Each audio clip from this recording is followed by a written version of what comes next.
Every week, we try to do the amazing Rosenthal report. But today, we open just a little differently. Just a little different. Jeremy. Jeremy.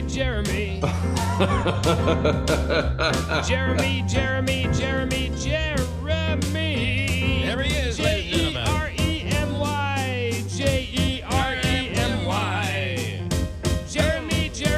Jeremy. Rosenthal report. Yeah. Jeremy. Rosenthal report. Jeremy. Rosenthal report.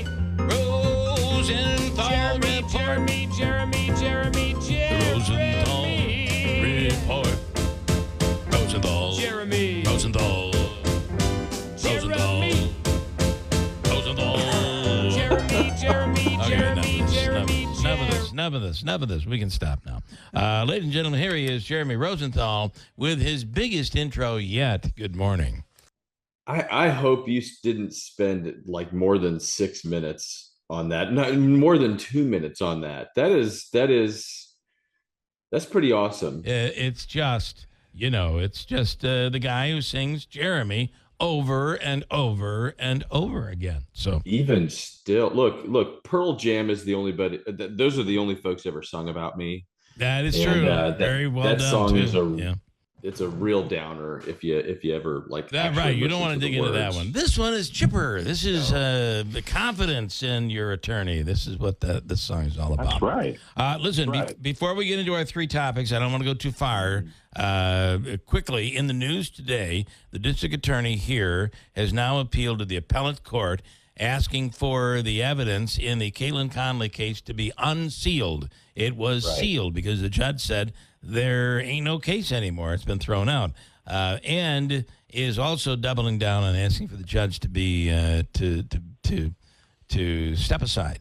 So it'll be interesting to see again the case that keeps giving and giving and giving. So I don't want to like take this road too far, but a little birdie told me something about this case. Yes, a little birdie. Well, a couple things that we didn't try to recuse the judge until we lost our motion, right? We were okay with that. Is true. We were okay with this until we did that. That the judge flatly denies making this statement, and even if the judge did, the case appeared to be over. But also that there's a lot of briefing that was using AI.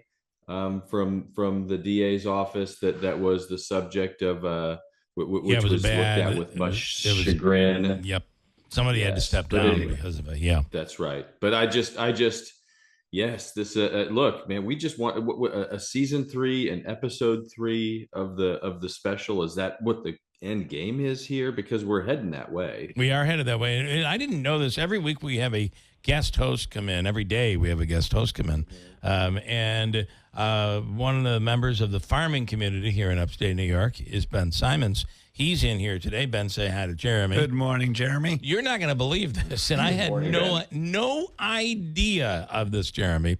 But Ben was a juror on the first trial. Mm-hmm. Bum bum bum. Dun, dun. There you go.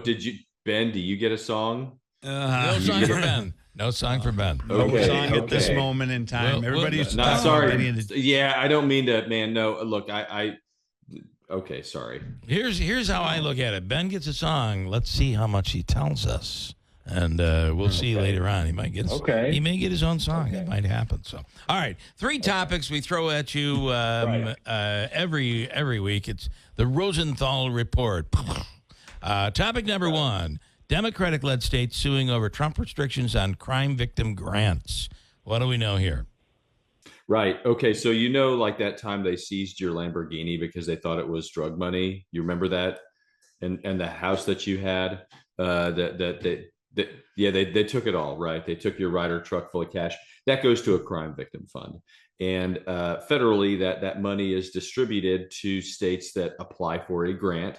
It goes to rape kits. It goes for victim counseling. It goes for battered women's shelter. It goes to all of those types of things. But you apply for it. It's a grant. It was a law that was passed in the 1980s. It's a Ronald Reagan piece of legislation.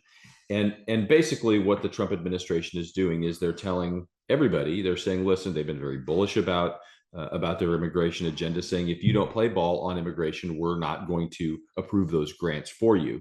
These states are pushing back and saying, okay, the requirement of the grant is 1, 2, 3, 4. Donald Trump, you're adding number 5. I don't remember Ronald Reagan ever telling us that we had to help the federal government out with immigration to get this funds. So we're going to sue for this money.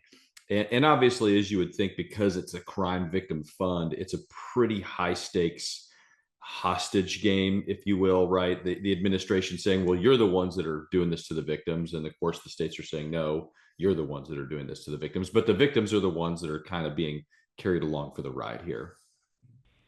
Interesting. Now, these were the subjects we were going to hit earlier in the week, and it's interesting because some of them have had outcomes, like the judge weighing detainees' legal rights at Alligator Alcatraz in Florida. And now we're learning that there's a judge saying it has to be dismantled. What are the chances that another judge comes in and overrules that? What are your thoughts? Well, look, we can't have enough judges here, can we? We've got a lot of, look, the lawyers can't make money unless we have like 18 levels of appeal. Okay. That's like, so, but don't tell anybody our secret, right?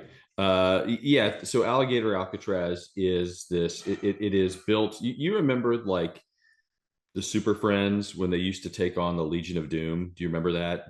That was big. In the Legion of Doom, they like lived in a swamp, like in Darth Vader's helmet. Okay. And it was like the Bizarro guy who is the Superman with the weird face and Lex Luthor. Okay. That's where Alligator Alcatraz is. It's in the swamp, and you got a lot of problems with building jails and swamps. I'm not, but you get rats, you get infestations, you get diseases, snakes, you get all sorts of creepy crawlies that you don't want. And because we're America and not Honduras or something like that, people have a problem with that. And that's the genesis of a lot of this. And now part of it even too is that it was built on Native American land. The Native Americans are upset about it. So yeah, this is going to be a football that goes back and forth for a while, but some of the trend is that you're now seeing some of these detention centers built by states that are being leased to the federal government. I think there's one in Nebraska that's got like a catchy name. It's like the Husker hookup or something like that. So you're going to see more and more of these.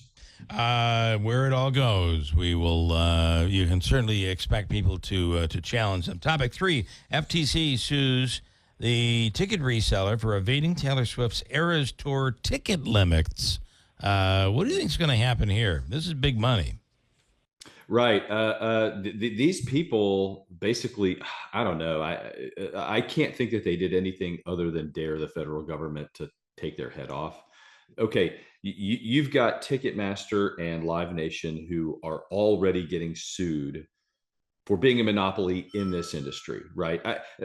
You have a concert, like you would go, as an American, it's my right to go see Def Leppard, stand in line, pay $38, get my T-shirt. Okay, that is far gone. That is gone. And now, if you're a popular artist, if you're Paul McCartney, if you are Taylor Swift, if you are, what are some of the big, I don't know, whatever. Yeah, right? I mean, Billy Joel, Elton John, when Billy Joel, sure. Springsteen. You are logging online to the Ticketmaster site to find that there are no tickets, and then you have to go to these third parties, and they'll sell you one for $1 million. Yeah, okay? Yeah. If you want to go, you got to pay. You got to pay. So this lawsuit by the FTC targets those small guys, the companies that are, I call them small, but one of them is called Epic Tickets. It's run by what they're called Key Investment Group. Basically, they're end-arounding this law that requires them, that limits how many tickets you can buy. You're only allowed to buy 6 Taylor Swift tickets. That's it. But these people are buying hundreds because they're setting up fake email accounts. They're setting up fake credit cards accounts. They're setting up these systems where they can mass text the verifications. And the law says, there's literally a law that says if the provider has a limit, you are bound by that limit. And these guys just have very aggressively just sort of gone around that. Found ways around it. By the way, they say the company made more than $1.2 million in reselling 2,280 Taylor Swift concert tickets. It sounds like more than 6. Yeah, that's more than. It's a little more, and that's a big margin right there. So you're making some dough. All right, interesting stuff as always. We see where it all ends up going. As always, Jeremy, we appreciate your time. Ladies and gentlemen, you have now heard the Rosenthal Report. Jeremy, thank you. As always, we do appreciate it. Have a great Friday. Have a great weekend. You do the same. There he goes. Jeremy. You have a great weekend. Thank you. Bye. It's Jeremy Rosenthal.